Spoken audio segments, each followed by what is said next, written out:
Happy? You have your glass? I have No. my glass. Then I don't have mine. Yeah, I That's have it. mine here. Fill it up.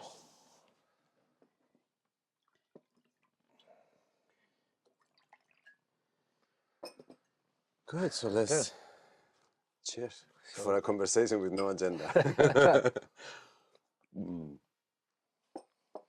But there are three kind of like to the naked eye. Where do I put this? There.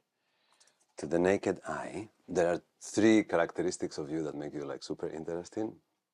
One is you have this pragmatism to you that makes you feel like super reliable. For those of us who know you, like you have this feeling like Mars is there. But then you're super curious. You have accumulated like so many hobbies through your life, yeah, like different activities and practices, and you have this spiritual side to you. And then at the same time, you do what the fuck you want. So the combination of having someone curious, that you feel is there when you need him, but at the same time, really independent in your ways is. So I want to get to the bottom of the three of them. Okay. Let's see if we can. Yeah, for sure. So, pragmatism. Where do you come from in terms of like your, let's say, your first life? Well, I've been probably brought up a bit with that, I would say. Yeah. Come from both my mom and my dad are from farmers' background, and I grew up on a farm, but without the animals because they started the business by then. And I'm the youngest of three boys, but we always been brought up like, oh, you want something? Well, do it, you know. And we started working very young as well, but we got paid. Yeah. So we got teach very early to, kind of, if you want something, you do it. Jesus. And my parents were like, wow, we could do whatever we want, basically, as long as we didn't burn down the house. There was a few rules. That sounds useful. Yeah, not go on the road with cars without insurance. Yeah, and that was pretty much it, to be honest. And they had a lot of trust in us as well, and took us pretty serious, I think. I know, but also you knew your place, yeah. Like if there was not one of us that could rule the house, You know, you just had your role in the family. And I think me being the youngest one always get a bit, floaty. Like I don't know, the oldest one normally gets a bit of responsibility taking care of his siblings. I know the combination for two brothers, but you were three. Three, yeah. That makes a middle one and then the Yeah, last one. yeah, for sure. Yeah. And we all, the whole family is pretty strong-headed, pretty strong opinions, pretty, if they disagree, they disagree. But also doers, we do stuff, yeah. And then stuff goes wrong a lot of times. But that's not really a problem. Like my dad always used to say, is like a Dutch saying, like, snelle beslissingen, grote vergissingen, which basically translates to quick decisions, big mistakes.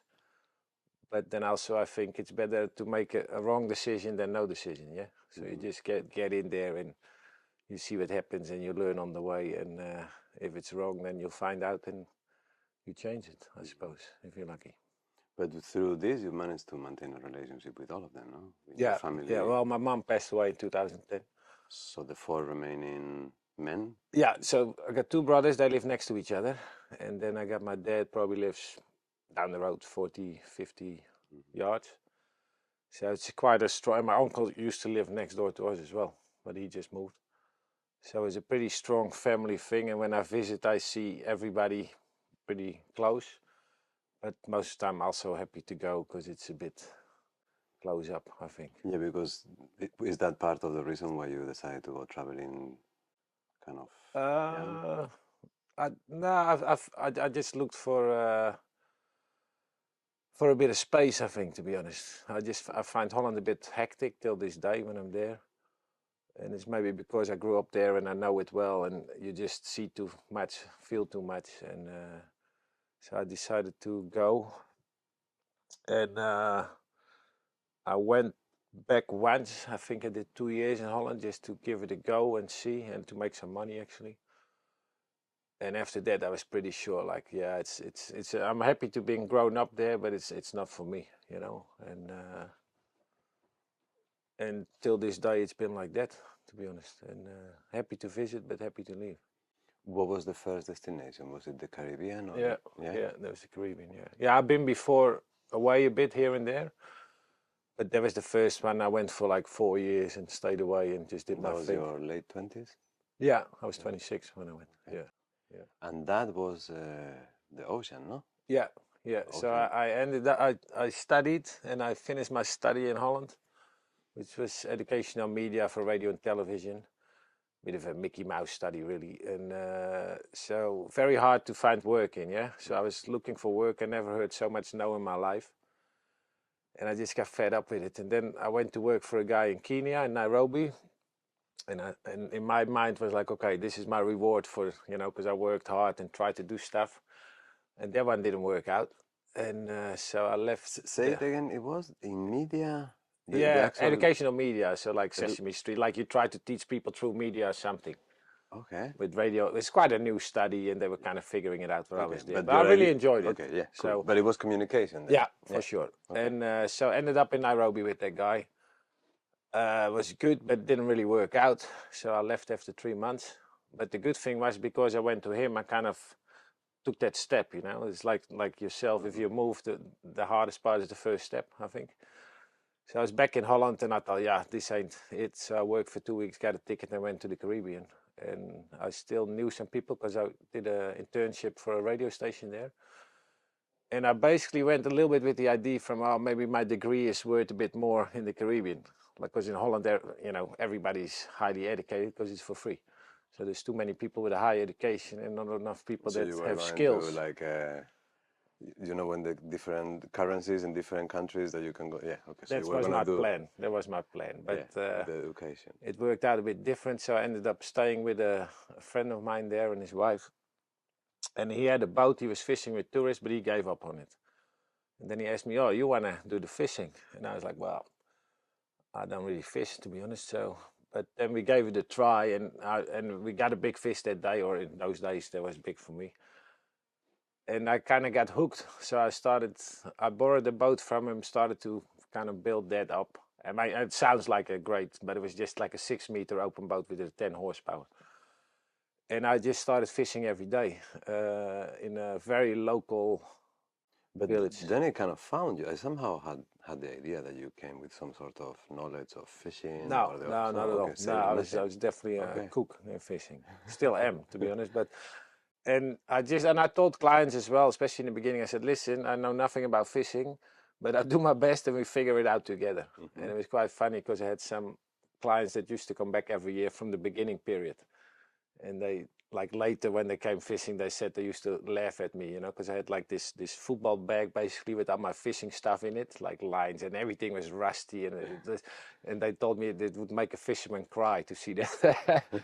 But I kind of figured it out a little bit together with clients and local fishermen and whatever. Did you ever stay more than 24 hours in the ocean? Did you sleep out? No, with that I just fished. I would fish from 6 or 7 in the morning till about 2. Okay. But then later, also in the Caribbean, I got into commercial fishing a bit for a longline boat for swordfish, which was a whole different adventure, to be honest. But on that boat, we used to stay like 6 nights, 8 nights. And How big a crew? there was 5 of us. 5 of us. The boat was 14 meters, I think. But it was like I was trying to make money to get away from the Caribbean, basically. So my plan was I can go to Holland. And then there was these Dutch guys that started this fishing. And it was a new thing, and I thought, okay, nobody fished like this here, so this might be, you know, I can do what I like and make some money on the side. And it turned out to be no money at all, to be honest, a little bit here and there, but a lot of adventures. So it was good. And after I did that for a while, I came back with my own little fishing boat, and I had like a lot of stories, and I was very motivated to be on that boat again, because there was some crazy stuff on that boat. Wow.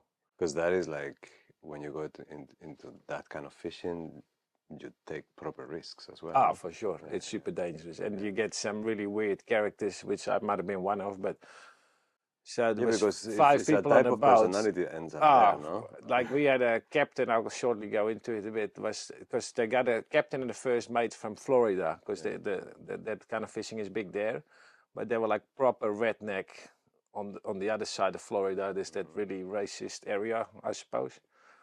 So they came to the Caribbean, and there was run. There was one guy from my village. I came from. I lived in a small fishing village, which is pretty heavy on the smuggling. And Pempi came out to work on the boat as well, and I knew him from the village, and he's a dangerous guy. And then there was another guy, Sammy. So, but these guys are really racist, yeah. So they wouldn't say the N word, but it'd be pretty close to it. And it was just a really weird combination of stuff, and everything started to break down. And then you're stuck in the situation for oh, days, for sure. and then if something and comes that, up, then you're stuck there. You're stuck. And that captain was a young guy. And the first trip I did, I remember they're in the wheelhouse, those two, and I hear like all the time, like, and I'm like, what's going on there? And then they go like, hey. So I had to come up, and the guy gives me a spoon, yeah? And I'm like, what do you want me to do? He's like, you want some Coke? And I was like, no, man, I'm good. So they would line up Coke and just sniff it and keep going till the Coke runs out, obviously, which was a couple of days. And then it'd be obviously a nightmare because they have that come down from that. And in the end, that captain used to walk around with a gun, a handgun. I don't know. They kicked him off the boat in the end because he went totally crazy, that guy. Also from the pressure from the fish, because it's a lot of stress. But imagine the picture that you are, because you are stuck in the middle of the stuck, ocean man. with You're them. stuck. There's no. You're in a bubble. You ain't coming out of and that also bubble. probably you need them if something happens. You actually have to go shoulder to shoulder. Yeah. It was very weird. So, and also for a while there's 5 of us. Yeah, there was a thief on the boat for a while. So stuff started disappearing. So there's 5 people. You got to kind of, and we found out in the end who it was, and he had a massive gambling addiction. So basically, with a couple of addicted coke junkies, gambling guy, and it was pretty nuts, to be honest. Okay. Yeah. And then going back to your boat, it felt like you have developed all your fishing skills. Yeah. But and also the clients were paying clients, not stealing and it's clients. like 6 hours, you know. It's not like that commercial fishing. You work non-stop till the wheels come off, basically. Because I remember also the first time we set out that line, and I think we used to set out 800 hooks.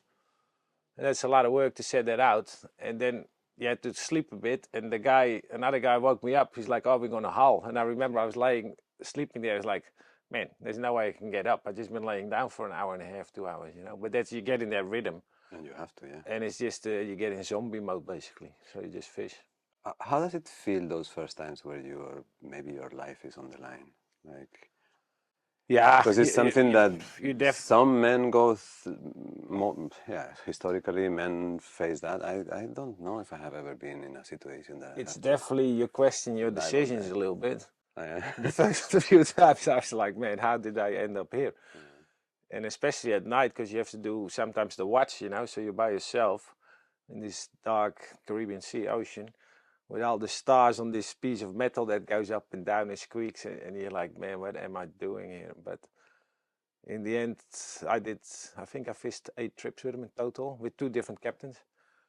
And it was a couple of good stories, which I took from that, yeah. And the money-wise, like, I remember the best trip we had, I got like, I don't know, might have been $600 or $700, which if you would break it down in hours, you get, I don't know, 3-4 an hour. And also you come off that boat, you're ready to rip a bar apart, you know, because you've been with these people, and it's a very weird existence. But I do have a lot of respect for commercial fishermen since, to be honest. No, it's really rough. Yeah. Actually, this that you said about the coke, I heard someone saying they had this expression, they would do exactly what you said, use all of it, and then instead of rehab, they call it seahab, because they were in the sea. I think I've seen that. It's about Florida, yeah? Those so, rough deckheads, yeah.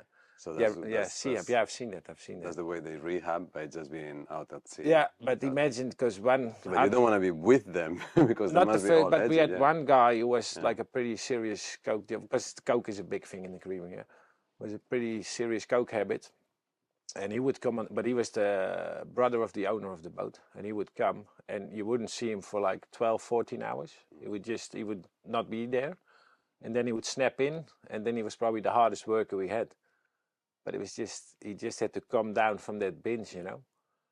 Yeah, with stuff like that, you're basically on a road to nowhere. Yeah, my idea was to save some money with it, and that didn't work out. So I got a few stories out of it, and that was okay, and a bit of motivation as And well. it's from there that you went to New Zealand?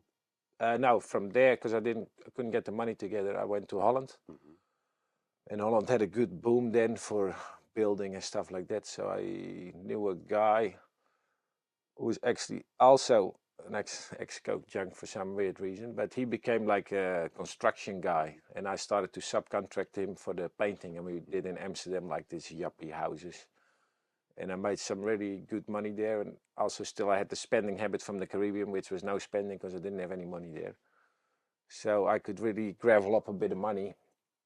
And I also came to Holland to give a last try to get my ex-girl back, Freddie, and that also worked for some reason. And then we ended up going to first Australia, but we ended up in New Zealand. Yeah, yeah.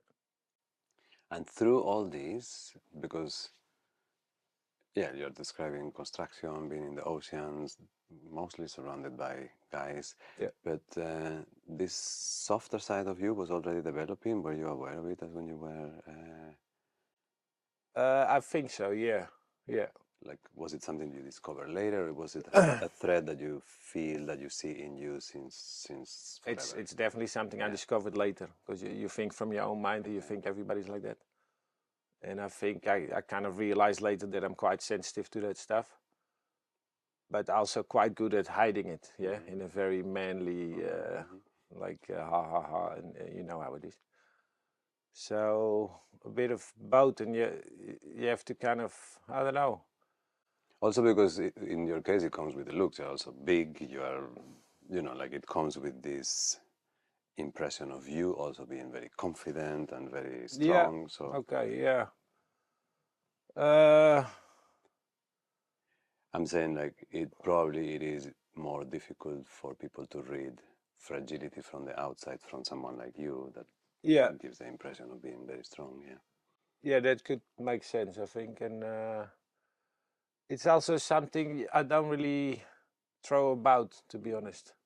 Like with people, I really gotta feel good or have a connection to show that side, I suppose. And you get, I think you get pretty, not just me, but easy in hiding it. But I think you're serving yourself a bit short, and also the people around you, obviously. But so it's that.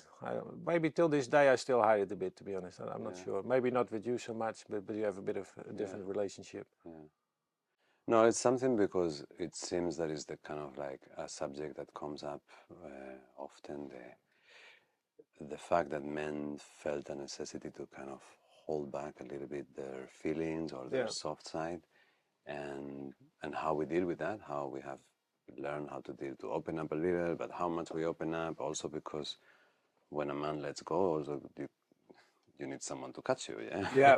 Yeah. Yeah. Yeah. So it's not just yeah. And also growing up in quite a manly family, I think, with two older Yeah, brothers. maybe you don't My have the mother, a same very strong communication woman. skills, or at least I don't know. Yeah, but also times are different now, yeah. So you can show that more, as in before, not so much my generation, but the generation before, it might have been frowned upon a bit. Yeah. So I think like society is definitely changing a bit that way. And then when you went to New Zealand, you continued in the boat. No, my plan was to start chartering there, get a boat and start fishing. And I did buy a boat, but that didn't work out. Then I bought a couple of kayaks and I tried to get kayak fishing going. That didn't really work out either. And then I worked for a guy, a really good captain, which I really enjoyed working with. He had a charter boat, so mainly for Kiwis more than tourists, because tourists are always in a hurry in New Zealand to move from place to place. And then I ended up in construction, building farm buildings and garages and stuff. And it's just, yeah, I just kind of rolled in. Well, I drove past it and I was looking for work. So I asked the guy, "Oh, I'm looking for work. You have something?" He said, "Well, we look for somebody to build these buildings. Can you do that?" And I was like, "Yeah, I think so." I obviously had no clue. So then I worked, I think 2 weeks for free with a guy just to kind of learn it a bit. And then I got into that. And It was good because I get like one prize for the building. So what I used to do is like I would do a building and take 3 or 4 days off and go surfing or fishing or whatever, like, you know, the carrot on the end of the work trip. But then I took on a guy to work for me, and then a girl joined the team.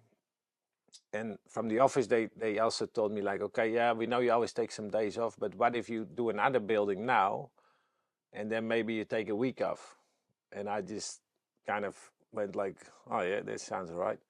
And before I knew it, I was doing 2, 3 buildings at the same. And I would, yeah, I didn't went mad, but I was not in a good place. Let's put it. How like long did that last when you were working that hard? Probably a good couple of years in the end. Yeah, I did it for about probably 3.5 years. That. And also it's a different mindset. You are living very far away from home. You are like just working.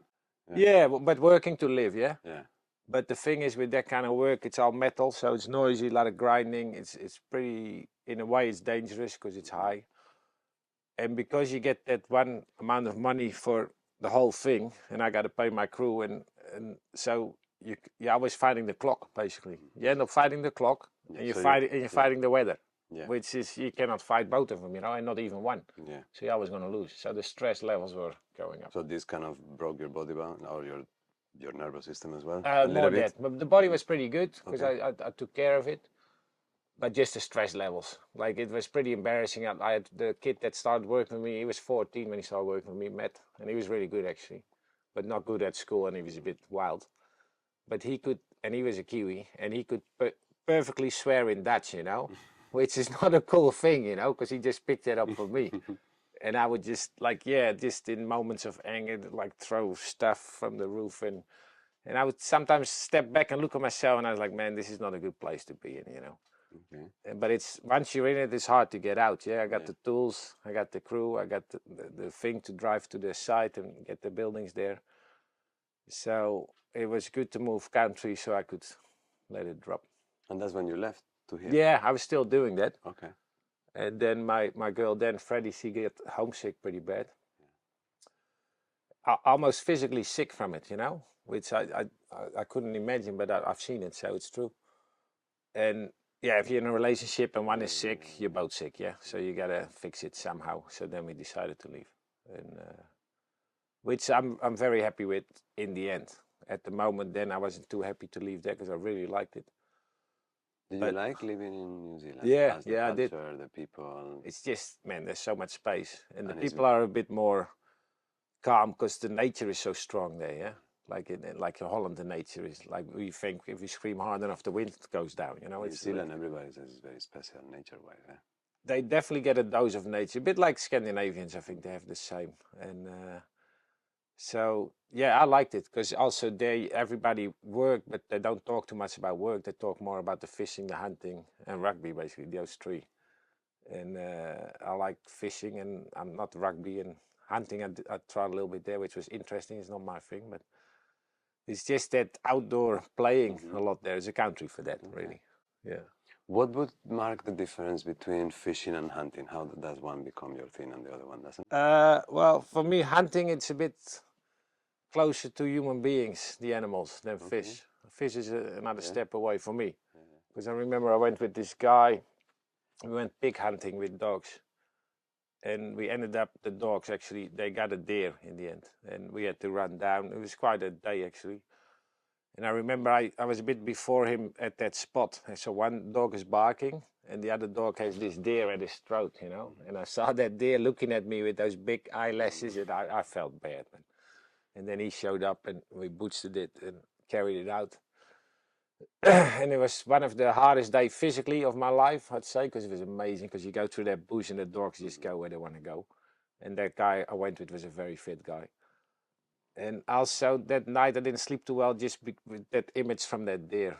But then the guy told me, he's like, a few times you get used to it. But you also, when you're fishing, if you trace a tuna, that can be many hours, yeah? Yeah. So by the time when you get the fish, do you feel any sort of relationship, or doesn't happen at all? Like definitely respect, I'd say. Respect, yeah, a lot of respect, and they're amazing animals. And I think in general, but it doesn't give you the same feeling as no, the deer. not that close. I think, we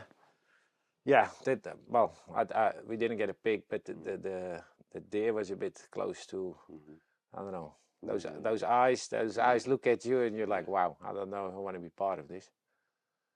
As with fish, I don't know, they have eyes, I suppose, but they don't have the lashes.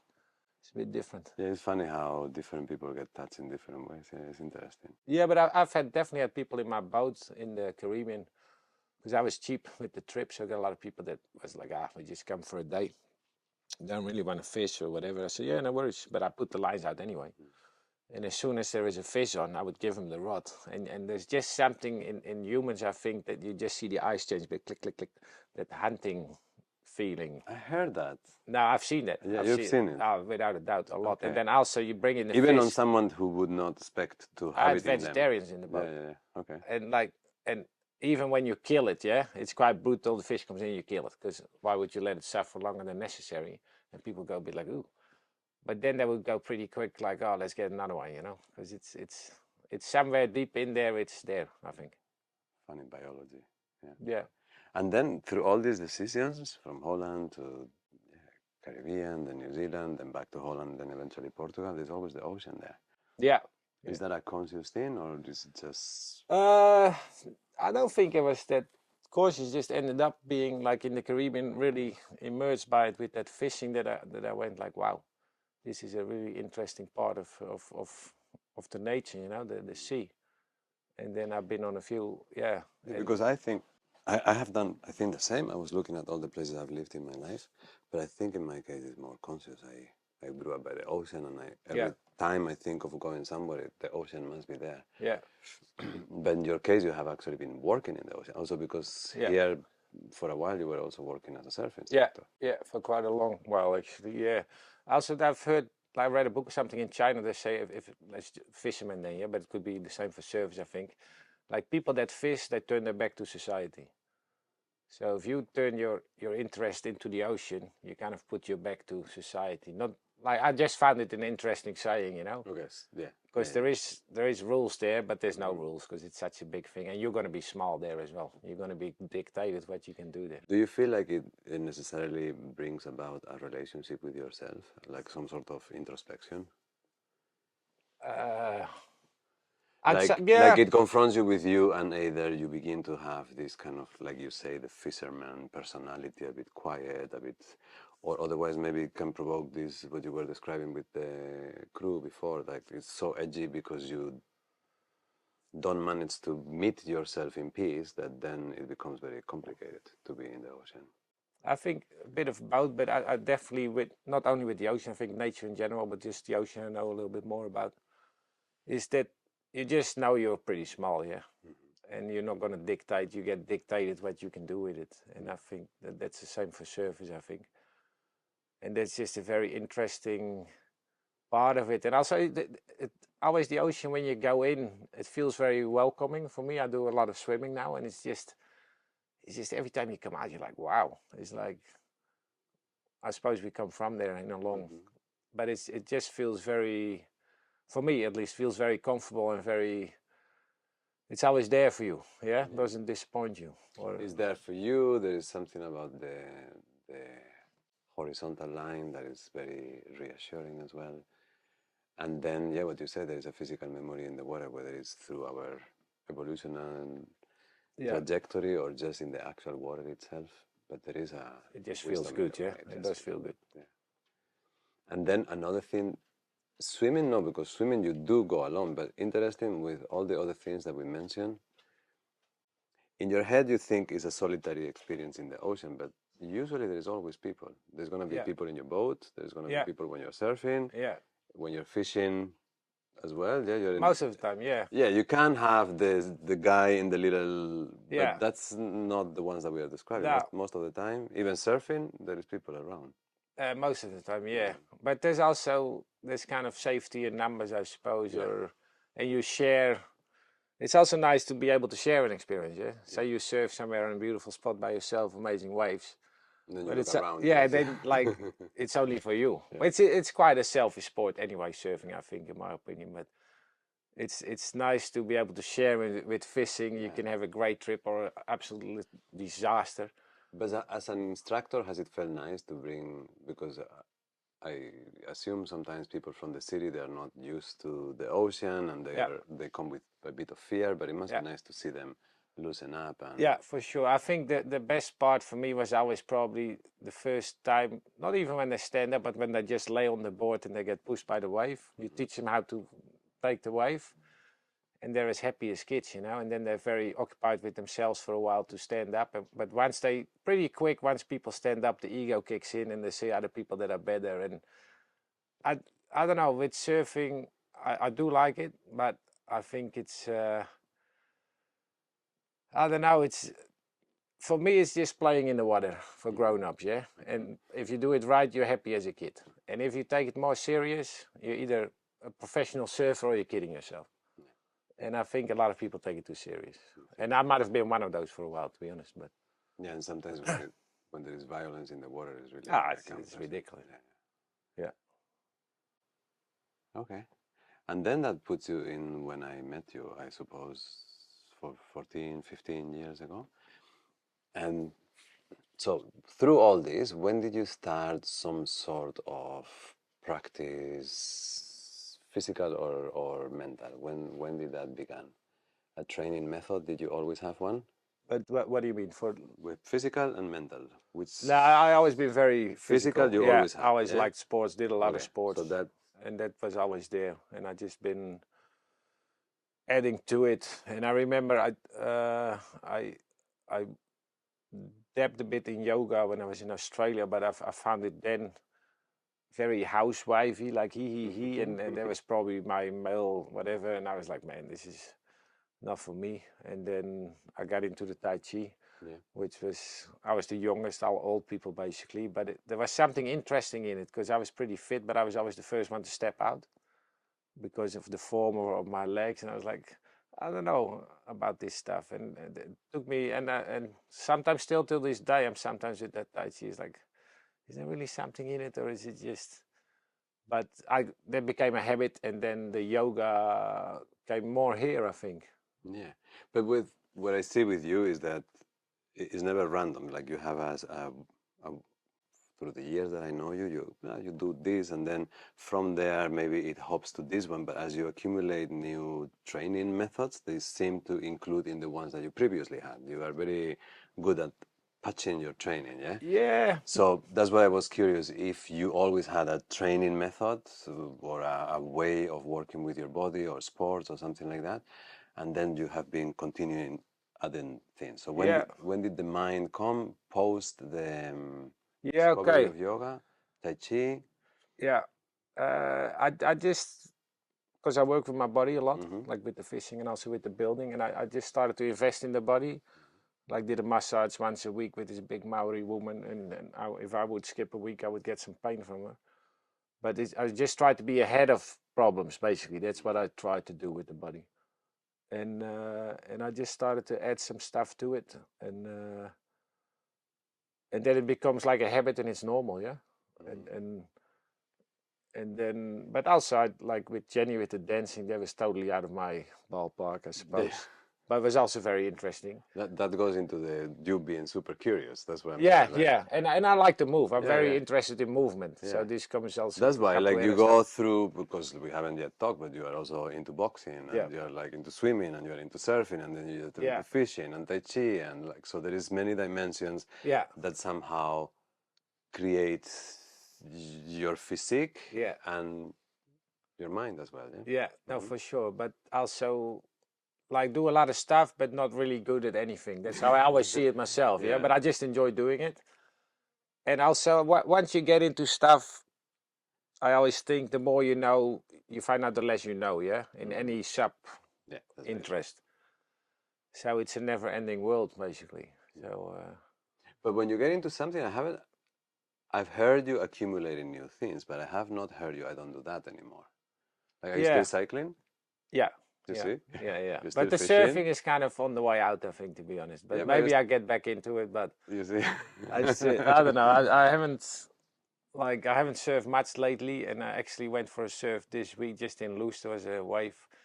Went for a pedal, and I was sitting there, and I don't know. I don't really feel it. I think for some weird reason, but it might come back. I definitely miss from surfing. I miss the West Coast, the beauty of that place, because I used to be there a lot, and now I'm there. It's I have to make a real effort to go there. Yeah. But yeah, the swimming, man, it's close. It's the same ocean, and you need like speedos, some goggles, and boom, you're away. And it never disappoints, you know. You know from surfing It's yourself, always there. like Yeah, the it's level always there. is it good enough for me, and is it right? Is it not too busy? Yeah, I was an hour late or an hour too early, according to the other people. So it's all you hear is where they have surf, where it was great, where you weren't. So no, but it's just I don't know. So that one is, I don't say it's on the way out, but it's definitely not a big one at the moment. Yeah. In that, have you also faced life risk and kind of how? With surfing, Yeah. Let me switch this off for a second. life risk. Well, I had something through surfing that was pretty bad. I found out later when I was teaching in Sri Lanka. I got like a blood infection from a wipeout, and that got really bad. But luckily, I came back in a wheelchair and this and that. But it all came right. But surfing wise, no, I've definitely been scared and I've been banged up, like everybody who goes in the sea. But life threatening, I don't think so. No, it's mostly that we were talking before about this moment where, yeah, you get into proper danger and you have to manage that danger. Is something that, yeah, I guess it gives you a different perspective on life and on yourself, in those situations. Yeah. But I definitely think for surfers, we're always. No, I've never been in that situation in surfing. But for sure, you push against the comfort zone, yeah. So you one see, time that's it's too big, and you come out and you're still alive, and from then on you'll be probably more comfortable, everything under that size, and maybe even keen to go over that size a bit. But yeah, I don't know. It's a very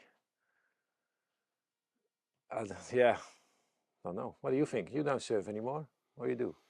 I didn't. Yeah, I don't know. Surf was amazing in so many ways, but at the same time, it never captivated me fully. Yeah. I don't know. Like you say, the ocean, yes, being around the ocean, but there is it could be that I never got really good. Because when you get good at something, it attracts you in a different way. Yeah, it's so true. it could be also that. I've seen really good surfers, you know, in my opinion, and they're still never happy, you know, or maybe rarely. But it's like everybody looks up, man. I want to be better than this one, that one, and it's I don't know. And I also with surfing, I told a few people. For me, it's almost like an abusive relationship. Yeah, you get in there in that sea, you get banged around, banged around, banged around, and once in a while you get a little bit of love. Yeah. And that's enough to make you come back, you know. Which is weird if you think about it, because if you go surfing, especially in the beginning, you're just getting smashed up, man. Yeah. But it also makes you feel alive, so it's good. Yeah, the ratio of reward. But I think there is something about rewards that come after hard work. Yeah. That they feel different. Absolutely. They're not just now. They take time. And also, it's not. You will get dictated by nature about conditions, and well, you can play a bit with being at the right spot, the right moment. But and if it all comes together, it's very rewarding, yeah. But a lot of times it doesn't come together. And then from your body to the mind, so you found meditation, you found breath, you found Sufism or some some form of it. Some form of it. Yeah. So tell me a little bit what Tai Chi as well. Yeah. So what plays which role? Well, the Tai Chi, it's just I don't know. It got into my daily system, so I get up, go to the sea, do my Tai Chi. But it's a perfect bridge between the mind art and the body art, yeah? Because Tai Chi really is a movement meditation. It's movement, yeah. It's very movement, and it's 108 movements, so it's a lot of movements. So if you're not switched on, I don't say I'm switched on all the time, but sometimes, even this morning I was doing it, and it was like, I kind of lost the track of it in a way. So that's, if you forget one movement, this might lead up to 10 movements in a row you forget. So I have to go back to I have a book how it's supposed to be done, and I have to go back to it. And I watched a few times on YouTube when I got lost as well. But for me, the Tai Chi, it's basically, it's very effective for getting effective with your muscles. So let's say, like you pick up your phone and you put enough muscle in there to pick up a brick, you know. It's not necessary. And Tai Chi learns you, I like to think, a little bit to be effective with your muscles. Okay. So even when you cycle, I'm on the mountain bike, and my arms are like, they're not doing anything. I can steer the steer like this really loose. So why would I be all tense with my arms, you know? Because the energy goes there, which can go to my legs, which makes sense. And you can bring it back in even with when I'm building or something. You hold that drill and you try to push it to, but the drill works because it goes like this, and you give it a little bit of. So to have a little softness. Yeah. And be aware also, like quite often, even with driving a car. Yeah, sometimes you drive the car, you hold the steering like, I don't know why you hold it like that. You can steer it with one finger, so why do you put so much energy in that? So it makes you a little bit aware of that, I'd like to think. Yeah, but also that brings from a lot, yeah, because when you're holding the steering wheel all tense, is a physical action, but is in relationship with your emotion and state in that moment, or your breath. So if you relax, you will have to relax your breath at least a little. Yeah. But like, so with Tai Chi, and that you do for like many years, no? Yeah, like about 20 years, I'd say. So, but it's just, it got into my day, and I used to get up, have a coffee and a cigarette, and then I threw the Tai Chi in, and now I do Tai Chi, stretch a bit, do some stuff, and then I have a coffee and a cigarette. So it's kind of, the time is in the morning, yeah?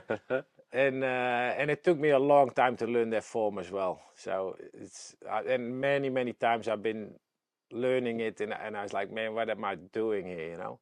But I kind of stuck with it, and I put so much time into it that it's now in my system. So, and I like it for that. What kind of length does the routine have? Is like a half an hour thing? No, much. But stretching altogether, I never time it, but I would say the form would probably take me between 8 minutes or 10. And they always said one round, or you do 2 rounds? No, one. And they always said if you do it right, it's about 20 minutes. But I never got it to. You must be so slow motion. And you tend to go quick because you want to, in your head, you know what's coming, and you kind of want to get it done as well. Maybe I do it wrong, you know, I don't know. But it's like, but it also gives a bit of flexibility and awareness of your body, basically, that bit. Does it have any sort of relationship to the breath, like we do in yoga, when you do the movements? They didn't teach me that, but for a while I used to do, like, if you go out, you breathe out. But I haven't done that for a long time. It would probably be a lot better if you do, I'd say. I'm just curious if it has like a link. In yoga, we tend to put together movements and breath. Yeah, but I also think there's probably a lot more to it than I know. Yeah, I'm pretty sure. But I just scratch a bit what I do, and that's it with that.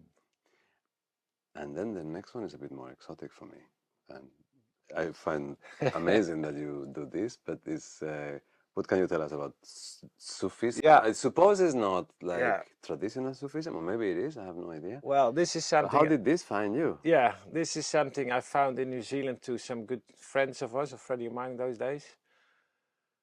And we started to go to meetings, especially through a girl. She's been brought up in that Sufism a bit. It was very special, and we would go somewhere, read a bit, talk. And I always remember, like, when we came home, we were like super energized and curious about something. What is the context of Sufism? Can you give me like well, 2-second intro? Yeah, I read something about it, which I tell people because I find it quite hard to explain itself, to be honest. But it comes a bit from a Muslim background, allegedly. And it's 5 words I read somewhere, so it's honesty, hospitality, peacefulness, gentleness, and generosity. Those 5, and then there was a sentence after which basically trying to live your life without complaining. Okay. And that's a pretty big one altogether, yeah. And that's very Marcel. It's that's very so. If you want to achieve that, it's probably a lifetime already there.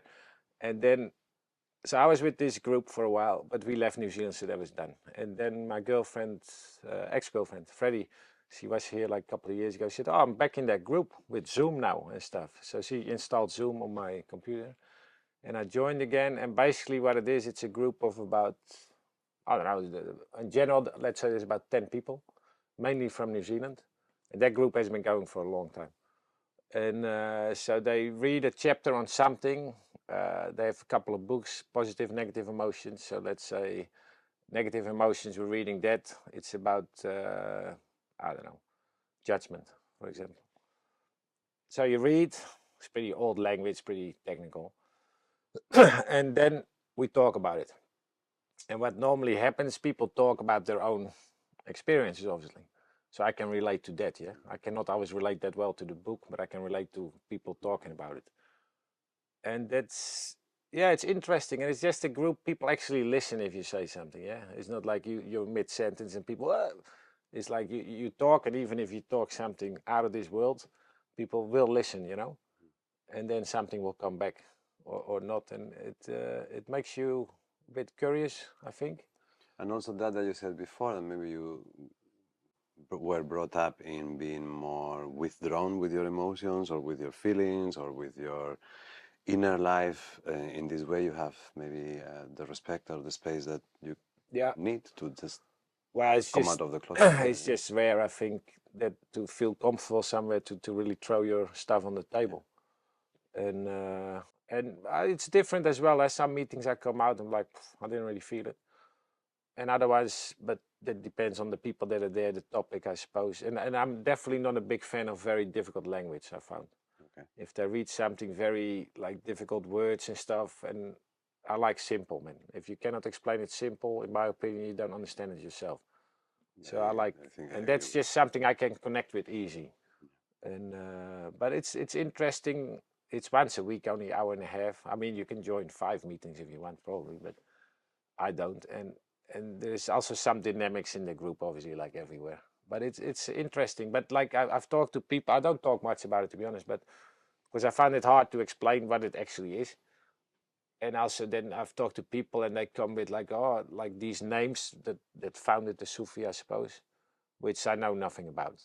And so I just see there's a bit of it's common sense stuff with a yeah, bit of yeah. spirituality in it. And yeah, I suppose if you connect with the group and you connect with Yeah, the host, that's all you need. Yeah, you're yeah. lucky. Does it happen? Does it have a type of practice attached, like a meditation thing? Do They you use prayer? Do you do use the? they do like Do you do the they go dancing? quite no. No, a lot of people ask me that. No, the dancing is not part of it, or at least not with this group. They also do. We always do a sensing before we start. Just go through the body to kind of be aware that you're there and try to. Yeah, they try to split they split up the stuff a bit. The body, the animal instinct, the intellectual, the moving center. There's a truckload of information in there. But And that's more like a philosophy to structure the different arenas of interest. Or do they have an it's actual more to practice? wake up yourself, I think, to be Okay. honest. Yeah. That's what I understand from it. Yeah. Yeah. It's to step back, look at your behavior, look at the Okay. behavior from people around you. And what comes back a lot is like to serve without looking for reward is a sentence that comes a lot through that stuff, which I quite like. Like karma yoga. Yeah. Yeah, That's well, the maybe, yeah but like you similar. don't have to tell everybody what Yeah. you do, Yeah. you just do it. And because it comes from, I suppose, that area, they always say a lot like, yeah, just hobble your camel and do your best, which I like as well, because we all just trying, yeah.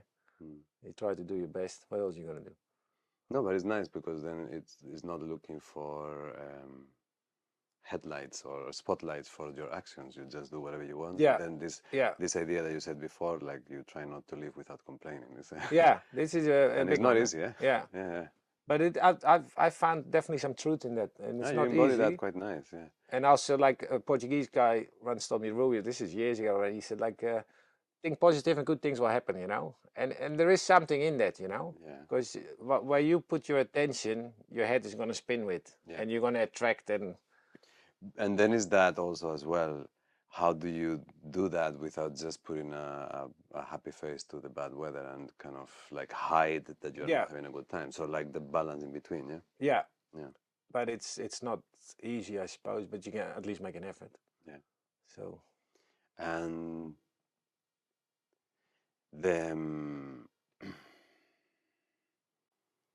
the, the last one, the I do whatever I want. Like you have been, yeah, through all this, it shines through that you are making your own decisions, that you are looking for something, or at least living your life with a certain sense of very independent compass.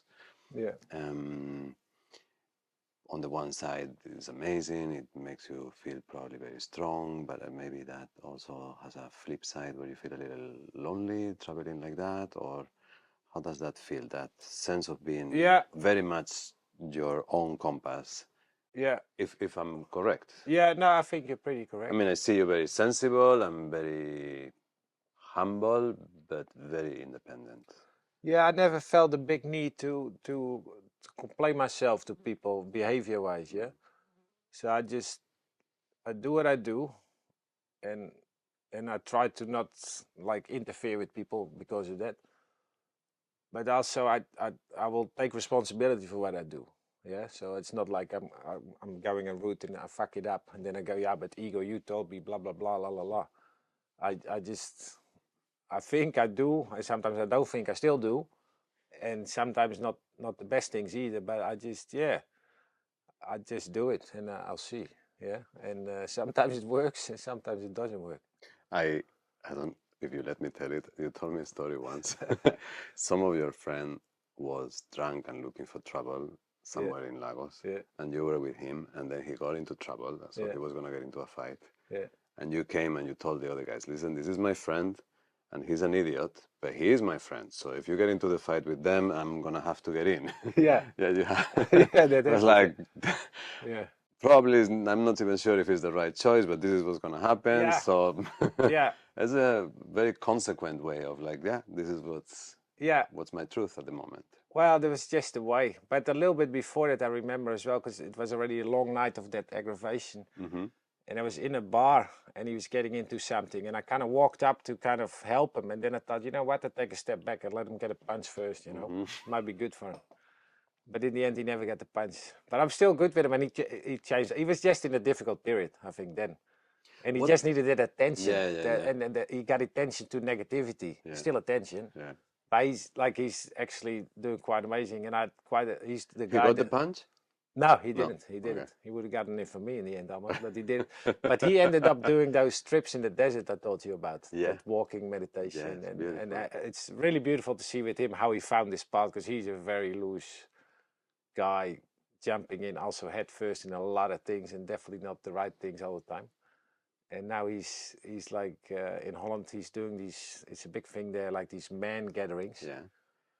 and he does these trips that I did with him to the Sinai Desert, which was absolutely amazing, amazing. Like, That was a man trip, yeah, like only a man, trip yeah, for men. 10 days. What was your experience? Do you have a thing as well with men's retreats and men's No, groups? no, That was not the at all. only But one. I'm comfortable with men Yeah, yeah, yeah. in But general. that was But very much the one.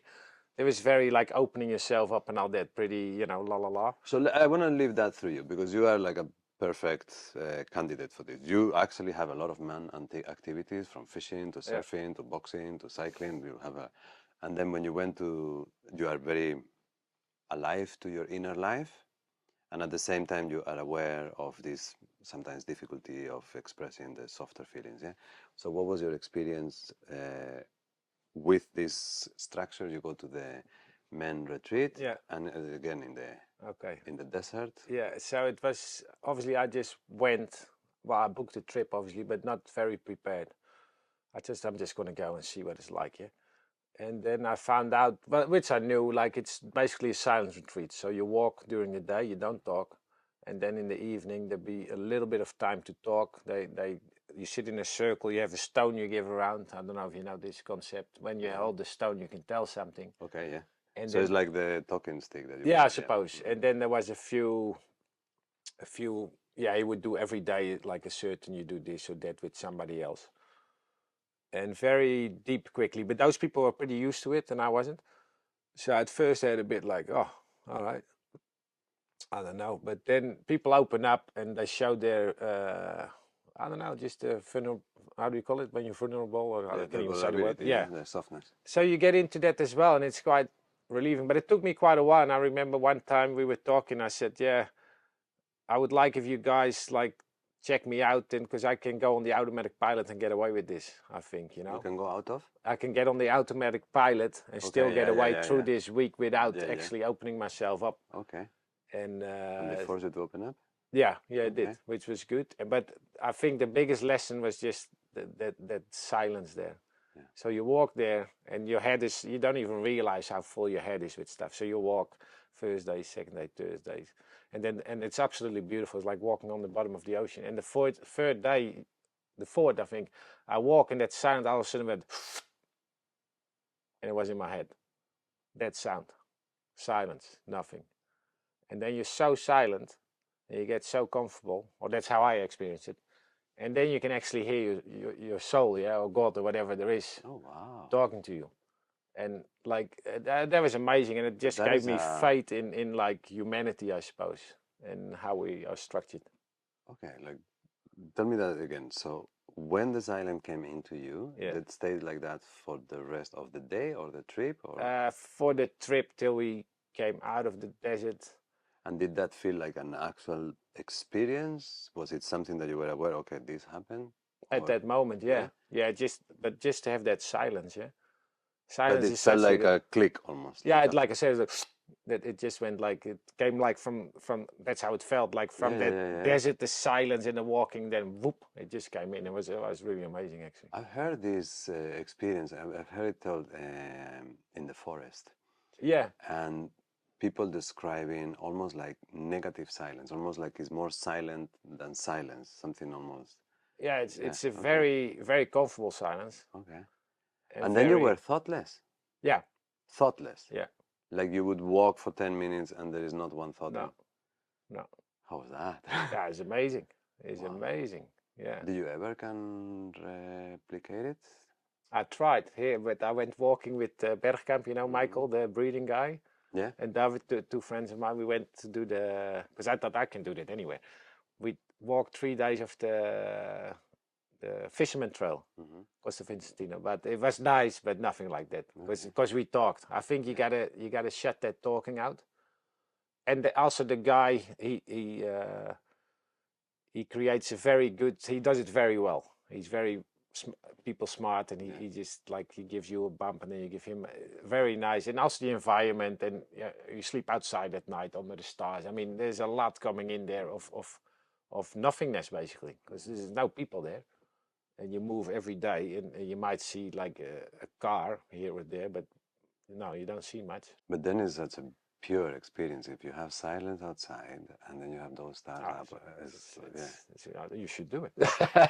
Yeah. Well, yeah. Like if you chase an experience, that might be the moment that it doesn't happen. Yeah. Yeah. But it's yeah.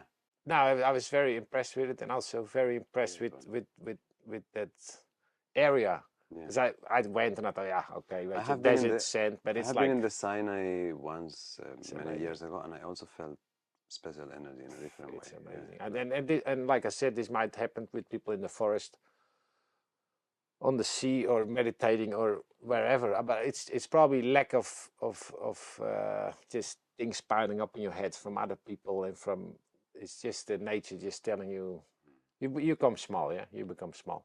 We are small. Yeah, and then you become part of nature instead of fighting against it, and like managing it so it fits you, I suppose. So as you carry that story, the story of Marcel through life, like that's like the question that I was asking you before, with this sense of independence and this kind of light that you shine on yourself, you're your own lighthouse. Do you ever feel, because you didn't make a family, you don't have No. children, is that something that not that particular? Do you feel lonely in life in the way that you live? Yeah, sometimes, yeah, Yeah, for sure, yeah. because you I see you alone and I see you carrying yourself calmly, but I also see you're quite social and you don't Yeah. have issues meeting people Yeah. and having your activities. Yeah. But I guess I'm talking more of the longer journey in life, yeah? Yeah. Through the years a bit. Yeah, and like obviously I don't have kids to pass on what I might have learned, or just to see them grow up and be part of that. I tried with Freddie a long time ago, it didn't happen. And I just kind of went like, well, a lot of things are good, but this is, I suppose, not meant to happen, and it didn't happen. Then I got quite a few nieces and nephews, which are not mine, obviously, but I still enjoy seeing them growing up. They're almost adults now, all of them, which is very interesting as well. And so, yeah, so also because I talked about my dad with you, yeah, he's obviously in this latest period of his life now, kind of. And then as a family, we take care of them, yeah. And it also makes you think, oh, hold on, if I get there, who's gonna? But it's also, yeah, we'll see when it's there, I suppose. And yeah, it just didn't happen, and it is what it is, I suppose. Yeah, I'm not very sad about it. I like kids, but like I don't have it, so I don't know what to compare it with, you know. yeah. And No, that's something I never like. Sometimes you hear parents like, you don't know what life is until you have a kid, and you know what? Everybody has a different experience. You yeah, know what it is not to have kids until you don't have kids. yeah, but okay, that's Yeah, true. But if you never had kids, you don't know how it is to have kids. And there must be a part in it that your ego pulls you back a bit because now you have to take care of this. You're not number one at the moment, definitely. or your wife. The Yeah. kid is number one, yeah. But the experience of you being your number one for the whole life, and you have to find consciously how to outsource your goodness, like that's also builds a lot of strength because you don't have the immediate call of a baby saying, I need you. Yeah. You actually have to take a moment of reflection to see where can my skills revert into someone's joy. What can I do good? Well, in one way Yeah. or another, I'm sure you go through that process. It's Yeah. not just a sensor for money and pressure. Like you have, you have very good relationships for a reason. You know, Yeah. I called you to help me put the roof of my house, and This you is true. came. Yeah, for one day, but I did. I did. Yeah. No, it's yeah, but if you can help somebody, you do it. Yeah. Yeah. In my opinion. Yeah, I heard someone saying like if you can help somebody, you do it, and it doesn't make you like a super good person. It's just of course, yeah, No, like that's a, but it's the part of I've been in situations people help me, yeah, so I know the appreciation when it yeah, helps. yeah, The yeah, other yeah, side of it. yeah, But even for them, it might be like, oh yeah, man, I just it was nothing. But for me at that moment, it's a lot, and there was the same yeah, with you that yeah, yeah, moment yeah, because there was a lot of yeah, yeah. pressure. Yeah. Is that okay for you to receive help? Do you feel Yeah, absolutely. comfortable with that? Yeah, Yeah, yeah, it yeah, yeah, doesn't seem yeah. difficult for you. Yeah. No, No, no, but I wouldn't ask too quick for it, to be honest. no, that's your. Yeah, that's my and also with people, it takes me. I'm good with a lot of people, yeah, but it takes me a long time to get really good. Mhm. And I like to think I'm pretty loyal. But also when people take one step away from me, I'll take three back. Mm. Like it's like it can be and it can be good, and I really like good, but it can also change, I suppose. Mhm. You have a good self-protection instincts. Maybe, Yeah. maybe, yeah, And I mean, your mom happened a few years ago, but with the yeah. passing of your father and seeing, He's because still there, am I then? yeah, but Yeah. Oh, the the passing, aging, passing. Yeah, sorry, yeah. the Okay, yeah, yeah, aging, yeah. it was with the aging of your father and becoming a bit older, because the way you describe him, he was the alpha in the house, yeah, Yeah, the power, yeah. yeah, yeah, yeah, So yeah, to yeah. see power It's just evaporate was this an interesting process, I don't know. no? It's really sad to see him so sad that he realizes not that alpha bit, but that the communication is going. Hmm. But then also sometimes makes me think, okay, he had this whole life, very quick thinking, good verbally. Maybe in the end of his life, he needs to get a little bit more in touch with the non-verbal side of him, The and us as fragility, a family as well, yeah, maybe, yeah, maybe. Okay. because otherwise it's just very rough end, I suppose. Are you having opportunities for proper softness and connection, or are you still on the I surface a bit?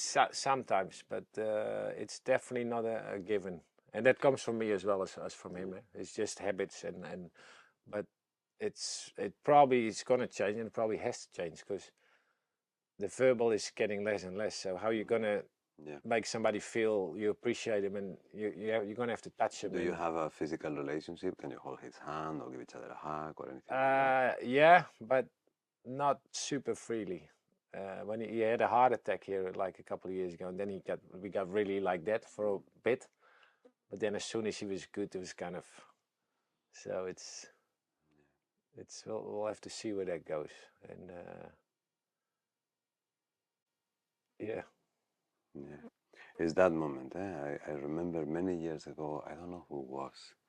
I think it was Claire from San Miguel. Her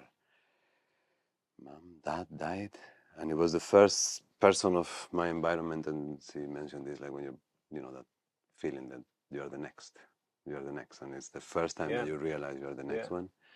Now that I'm at this age, begins to happen to all of us. Our parents getting older, and it's an interesting, sad and beautiful moment in life. It's sad, but it's also, it's almost like you get to revisit your childhood as well, a little bit, because this is the time, by being so in contact with your parents, all that comes up is the memories when you were in those first years together. The relationships, the physical part, and who you got communication molded into exactly, as well, obviously.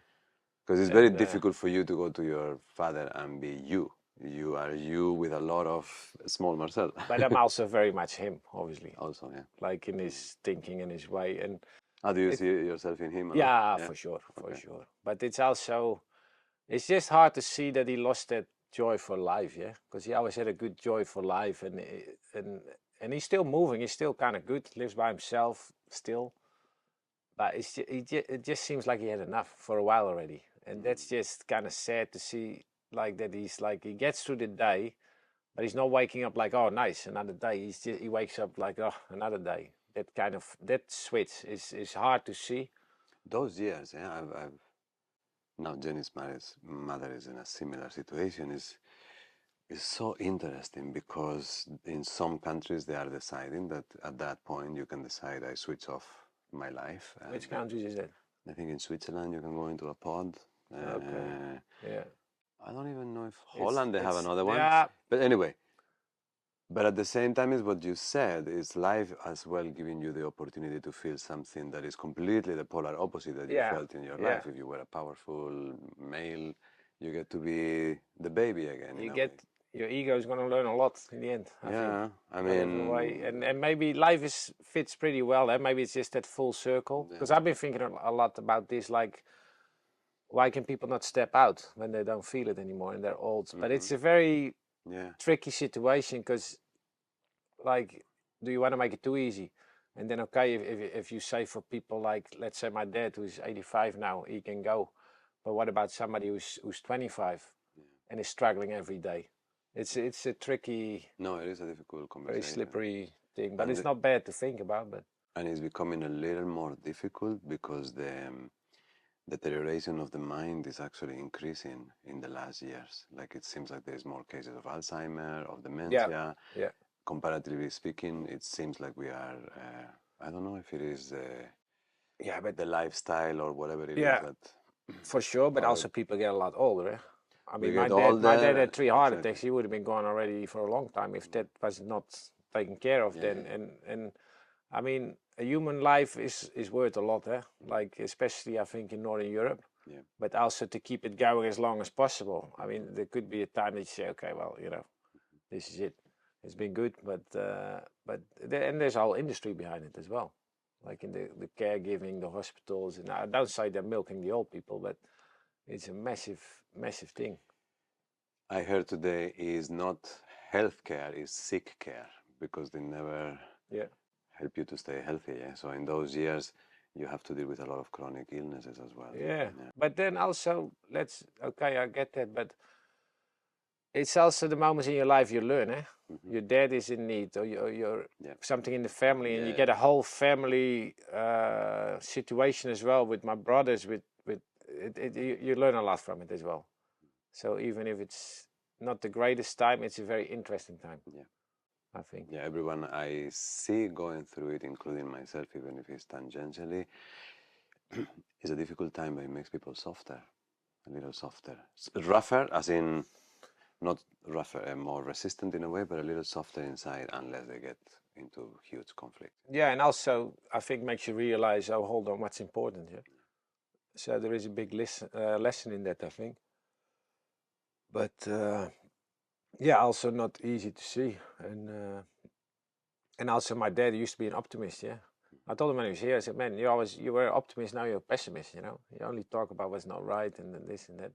How does he take it when you say that? Yeah, it really kind of hit him, I think, to be honest. Okay.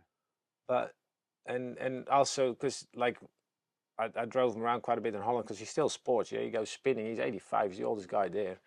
But then people ask, hey, how you doing? And then he says, yeah, bad.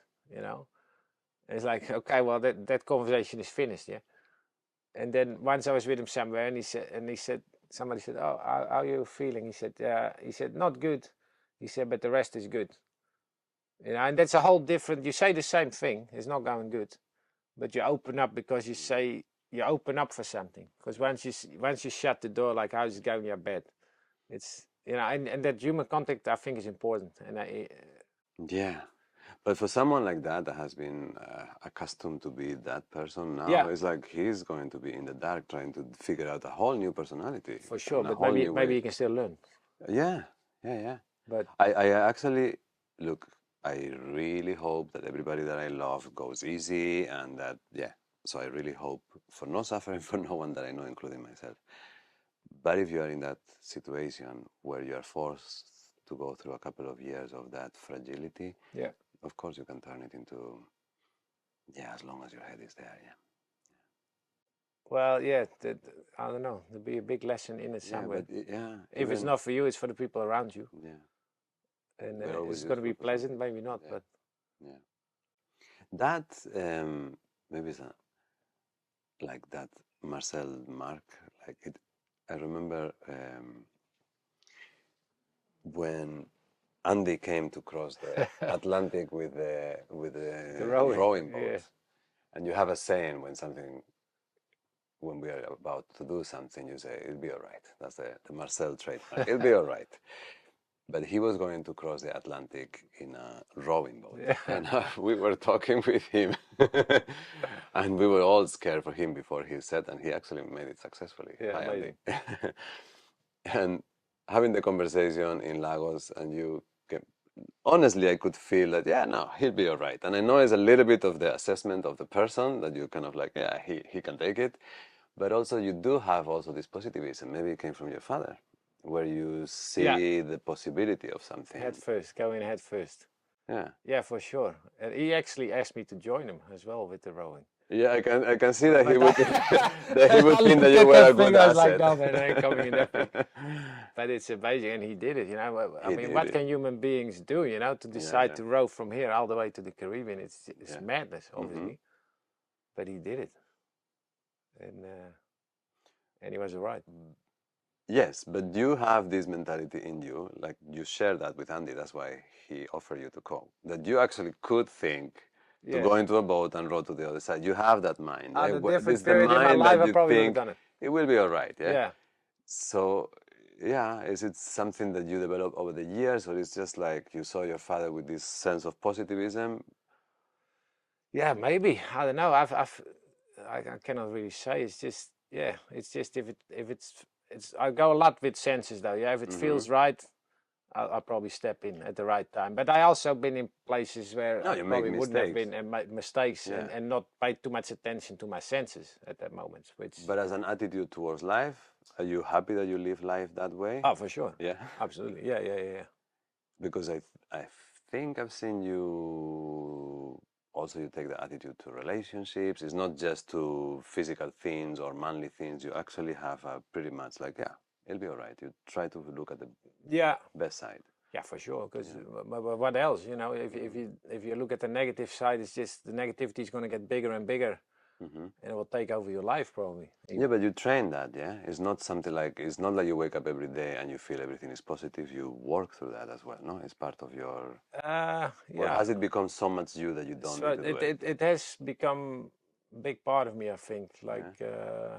But not saying I don't have bad days, but it's like It's I not. don't know. I just try to have a pleasant day. 7 days is a week. You get Hmm. 52 is a year, Hmm. and and a pleasant day could enhance a lot of things basically. But it's just not being pissed off all day that you're doing something you don't want to do or whatever.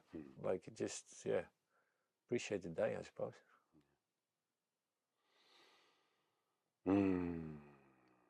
Do you have another side? Do you want to talk about boxing a bit? If you want, if you want, yeah. um, is is boxing the one thing that you do for longest, Sports wise, or probably like, yeah, no. like I'm thinking that thing that carries you a little, because boxing is kind of, Yeah, no, that's I did it on and off, but more on than off, I suppose, over the year. But for a long time. Yeah, yeah, yeah. okay. So that's let's maybe take that as a last subject, because it takes a bit of everything. You have to be daring, you have to be compassionate, because within the group that you train, if you are a piece of shit, it doesn't work. Yeah, like you would end up with bad vibe. Yeah, Bullies, yeah. you have to be consistent. Your mind has to be present. So start from the first time that someone gets punched in the face. Tell me what you see there. Yeah, mostly you'll see a lot of surprise, I think, and then almost an overreaction from the body to what happens. They almost feel like they have to fall over because they've seen it in the movies or I don't know what. So there's a big reaction to it, and it takes a bit to realize, oh, hold on, this is actually, it's not the end of the world.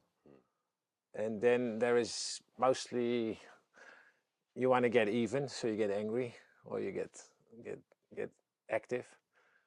And man, it's an art, yeah. It's not just, you cannot just jump in there. It's a for me it's a thinking game. It's a very quick thing, and you can get it definitely wrong, and you can get it right. And within that, because that's a very, like, let's say the manly thing of manly things, which is to just punch each other in the face, yeah. But it's very courteous and it's very gentlemanly, and it's a lot of etiquette. Yeah, and for you sure. guys have a good vibe with each Yeah, other. yeah, and I've boxed in a lot of different places in the world, and I'd say in general, I always there was always a good atmosphere, even though it's kind of based on violence in a way, yeah, Yeah. controlled violence, but and it's very honest.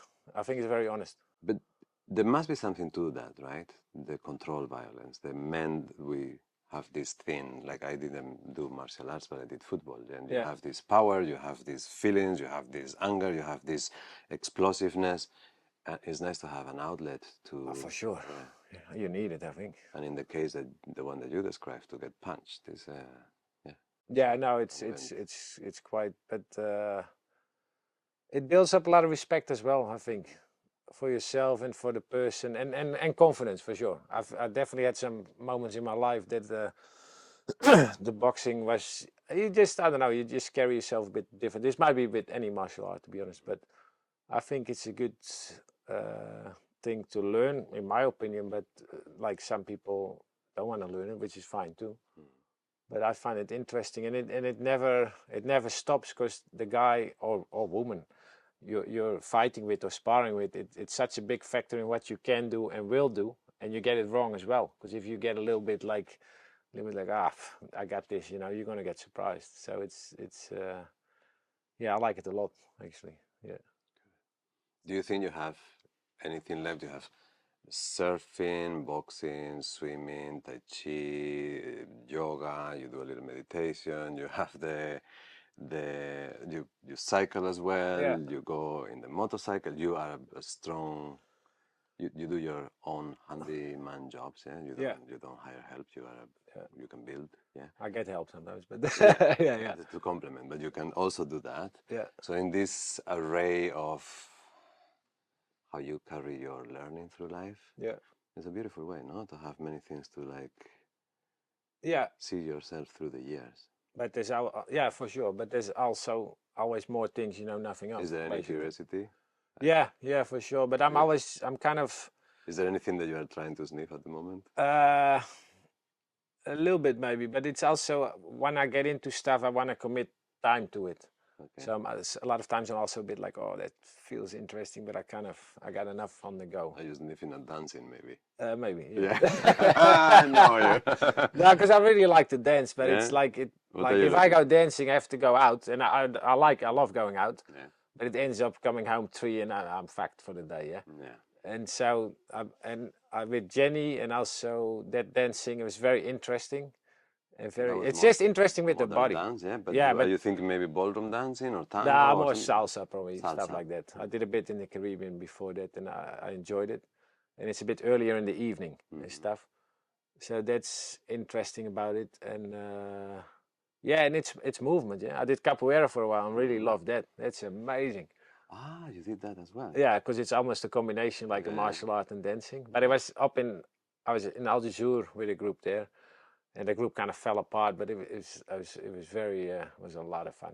Wow, he always came away with a smile, Also because it has this. It's got that rhythm, it's got that vibe, and the teacher was a pretty Grillo, was a pretty mad man in a good way, in my opinion. So he got a good energy going. It's very interesting as well. And for a while, I was like, oh, I'm really gonna push that a bit. But then went away there, tried a few schools here and there, and I didn't really feel it. So yeah, now it's already years down the drain. So it's like that. So the impression that I get when you wake up in the morning, whether the day looks a bit more or less challenging, your attitude towards the day is always you enjoy to live the day, yeah? Yeah, I'd say so. And the same towards life. If you look at the next few years and you see a little bit the direction both of us dying slowly, Yeah. and the world being a little bit in turmoil, when you feel towards the future, do you feel anxiety? Do you feel excitement? Do you feel curiosity? What is the predominant feeling towards the, let's say, the last third of life? Yeah, could we say that? Yeah. Maybe Curiosity. we can be more generous. Maybe it's the second half for you. Second half. Yeah. Yeah. Well, Oh, people the might last, get the last yeah. part. Yeah, okay, let's Last part. Well, yeah. There's definitely going to be a lot of lessons coming because your body is going to deteriorate a bit, but a lot outside. I would say outside is really key for me for life. It's really outside. And we're lucky to where we live. Obviously, we choose to be here, but that's a big part of it. the world of rocks and trees and water.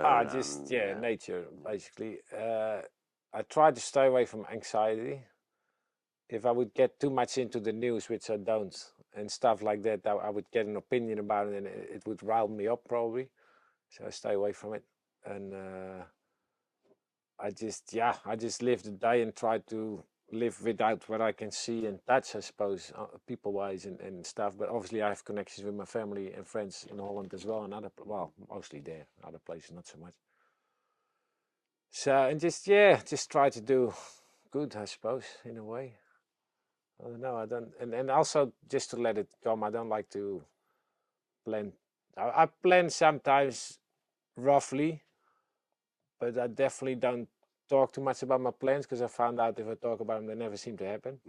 So that's keep them quiet. yeah, just do them and just. But the feeling is still a feeling that you look towards the future with a smile. Yeah. You not? Yeah. Yeah. Be a hard day to live if you don't, I think. Yeah, but sometimes like you see when we're young, we begin to build the future, yeah? And you have all these illusions. You're gonna have a kid, you're gonna have a girlfriend, you're gonna have this job, football player, whatever it is, yeah. And for a while, either they happen or they have not yet happened, yeah. And then you get to this plateau, and I'm not saying that incredibly new things cannot happen. In many cases, they happen in the last part of your life, yeah. Yeah. But you begin to see this moment where certain things that arrive in terms of the physicality, for instance, very clear, they don't go anymore. Yeah. Yeah. Like you have arrive a place where, yeah. Which would mean the movement is downhill from there. Yeah. Yeah. So. But it's an interesting exercise on staying really present and at the same time really accepting this softening that you say when your knee doesn't work the same way that it used to work 20 years ago. There is a process of trying to fix the knee, and then there is a process at some point of saying, okay. We care for it, but we accept that it's a little sensitive at the moment. Yeah, but also that means the only thing you can, in the end, you probably should invest in besides your body, is development of your mind. Yeah. Because if that's the thing that will go the longest and probably worth the most. With that, with your father, is that creating a strong imprint in you? Are you gonna take some specific steps in supplements, trainings for the mind? Are you gonna do? No, not at the moment. But they might come. But at the moment, no. But I also wouldn't know how to. I think the intention in itself, no, the intention to be intellectually alive in itself. I think a lot of stuff can be found inside yourself if you look for it. If you get to the stage, you can look for it, I suppose. And yeah, also with my dad, is he like that because he did something wrong, or is he like this because he's old, or is it just I don't know. But it is like you said, more and more people are suffering from dementia, and it's weird. Yeah, there is always the looking for what was the cause of whatever happened, and there is the acceptance of what has happened to you, no matter what. Yeah. Yeah. But yeah, we have a combination from external causes with all the pollution and all that, but at the same time, yeah, this choice that you were describing before, being in nature, that silence that you described before that goes into your head, Yeah. that really must be healing for your mind. Yeah, but you might search the rest of your life for it. I don't know. That might be the end. When you die, it might be like that. I don't Yeah, know. but more than the actual event, this space that you describe when you are like with yourself without pushing for the next thing. Yeah. Yeah. Yeah. Very good. I don't know. I could ask you many questions for different things, different adventures, but yeah, I just wanted to put a little bit the weaving of Marcel together, and Okay. I think for myself, but I also know this is very private. This will go to a bigger audience, but in our little group of practice, I see the way the role you play and the impression that you create in people, and kind of like the sensation when Marcel is in the room. Yeah. Really? No, in a positive way. Everybody, we are in a small group. We practice together once a week. But I can see this appreciation for you. But because you're this guy, not always is it comes in. Yeah. So it's beautiful to give everybody an opportunity to see what a beautiful man you are. Yeah. Good. Thank you. Thank you. Yeah. I'll give you a hug and we For sure. call it here. Good, my friend. Amazing. Okay. Happy that you came. Yeah, happy to do. Good. Wow. Mr. Marcel, more next week. Where are you? You're there. I don't know how to say goodbye.